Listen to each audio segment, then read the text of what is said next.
Cây nỏ thần đây. Cây nỏ thần ở trong chuyển cái gì nhỉ? An Diêm Vương à?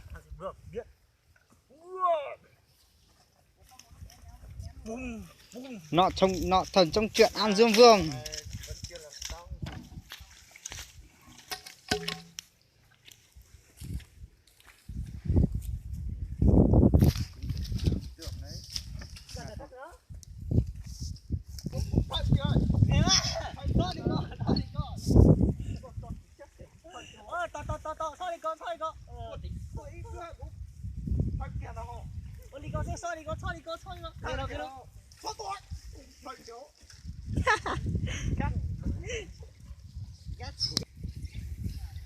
Đây bể rửa tay rửa chân đây.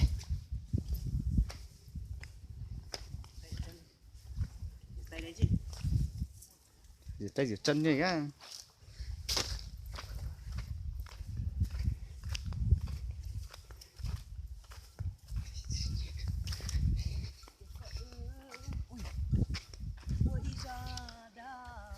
Trên đu đây.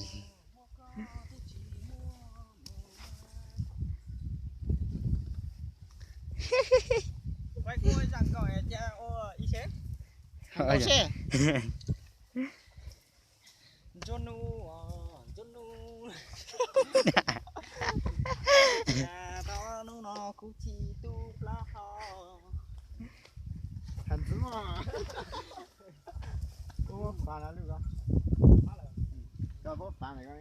Cho. Sau này áp đến nó mà chuyện nó tính đến nó tăng nguồn hiện. Trên nó lúc rồi. Ta bố thông nghĩ thì nó không có khóa chốt cho anh. Lọ.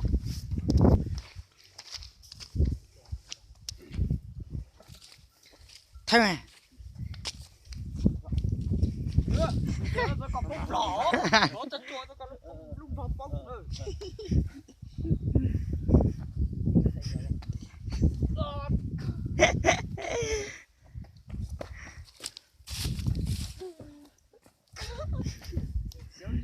Nhiều cái thao như này à?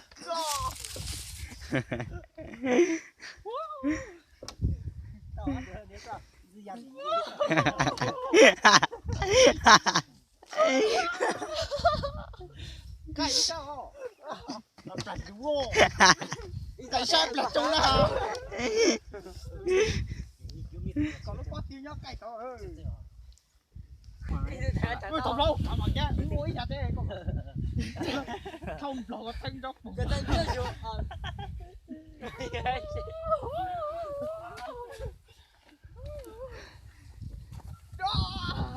Ôi trời đấy cả. Giờ dấu sát thì. Hay lạc cả thì ở.